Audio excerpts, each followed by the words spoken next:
Elite Dangerous runs on its own custom game engine called the Cobra engine, which has significantly been improved over the years from its original inception, but still remains an ancient piece of technology by modern standards if you compare it to games that run on, say, Unreal or Unity, which are the two most common game development platforms nowadays. Nevertheless, the custom nature of Elite's engine is what makes it in part special, is that it allows to do things that would certainly not be possible, or at least incredibly more difficult to accomplish in Unreal or in Unity. One of the quirks of the Cobra engine, however, is that it is somewhat sensitive to frame rate of the client in at least some of its calculations. And this quirkiness has become evident in a number of historical occurrences. The most notable one is the fact that the sampling success of using research limpets on Fargoid interceptors and scouts significantly changes based on your frame rate of your client.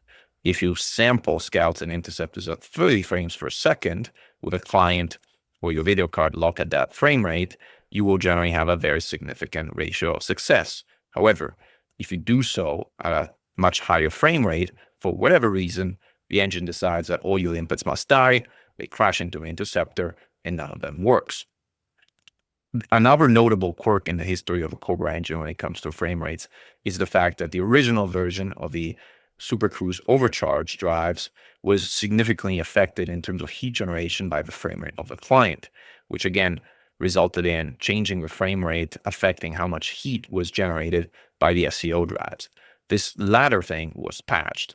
The scout sampling and interceptor sampling was never patched. A less known fact about the quirkiness of a Cobra engine to frame rates is that it also affects certain weapon experimentals.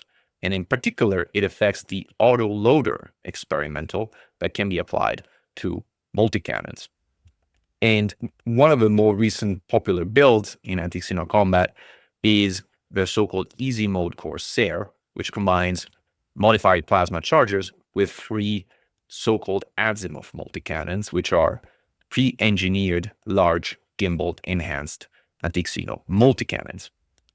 And if you look at this table with some of the testing I have done, the difference that frame rate makes is actually quite substantial, as in the number of shots you can get off at 30 frames per second is 228. However, if you unlimited, drop your detail down and go as fast as you reasonably can, and my machine went up to 500 frames per second, which is a lot, and kind of unrealistic for a kind of everyday scenario, but just for the sake of making a point, I could get almost 27% more shots off. I could get 289 shots off at the higher frame rate. Now, that matters in a certain number of instances, in that getting off 27% more shots, that's more than a quarter more shots from your comparable clip, sometimes can be the difference between taking down a heart and having to wait for the weapon to rearm, which is incredibly annoying. Now, over the sustained course of a weapon's performance, because the firing time is a significant portion of it, it's 38 seconds in the first case and 49 seconds in the latter case, whereas the reload time of a weapon is at a fixed 4 seconds, the translation in a sustained DPS metric is not as significant. The ultimate difference is only about in the 2% range. However, I don't know how you feel about it, but I will take a 2% increase if all I have to do is drop down my detail and increase my FPS. Why not? In combat, every advantage matters. So something to consider. And again, more power to you in terms of information as to whether you decide to use it or not. It is entirely your choice. Let me give you a quick demonstration side by side of how different frame rates affect firing weapons that have autoloader experimentals. And by the way, just for the record, I've used this for the azimuth multi-cannons, but this whole mechanic applies equally to any weapon that uses the autoloader experimental, including regular multi-cannons, which you may want to use in regular HAZRAS or other PvE type of environments.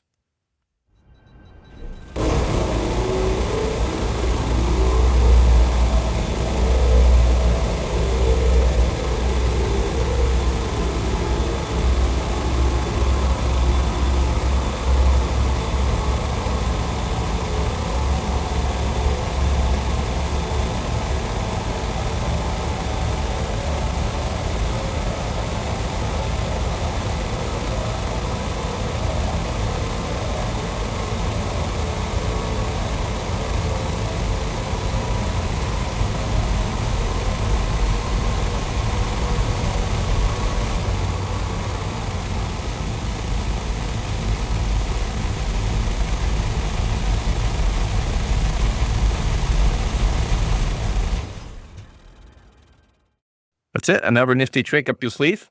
And again, if you are appreciative of this content, please consider liking and subscribing, as it really makes a difference in showing your support. Thank you. Glory to mankind, and Commander Mechan, over and out.